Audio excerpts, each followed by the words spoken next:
دوستانو دوه مهم لغتونه زده کوو، بیا دا دواړه لغتونه درته په جمله کې هم استفاده کوم. وای زړور، زړور ته په الماني ژبه وای موټیش، موټیش زړور.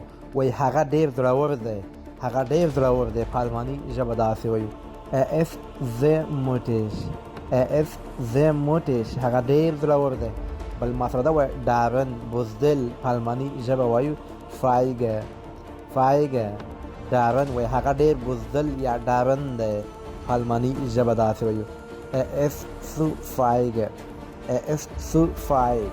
وای هغه ډیر بزدل یا دارن دی.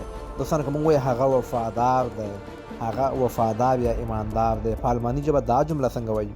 تاسو په کمنټ کې ولیکئ. دوستانو که غواړئ الماني ژبه زده کړئ، د اکاونټ فالو کړئ او ټیک ټاک ته هم ورشئ. ټیک ټاک نوم د لاندې ناصح احمدزی مې درته لیکلی ده.